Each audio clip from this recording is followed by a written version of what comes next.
Now I'm going to use my 10 frames to subtract one number from another number. Here I have 15 minus 6. Be careful, when we have a minus, we know that minus means take away. So I'm going to draw 15 and I'm going to take away 6. So let's start by drawing 15.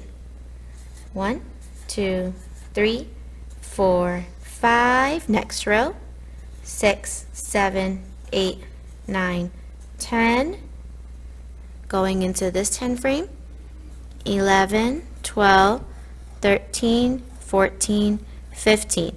Now remember, this is minus, so we're not drawing any more circles. We need to take away 6.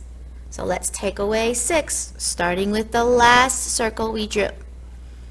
1, 2, 3, 4, 5, 6. Now we need to see how many we have left to determine our answer. Again, I like to write their numbers in the circles to make sure we count them correctly. 1, 2, 3, 4, 5, 6, 7, 8, 9. We have 9 left. So I know my answer is 9.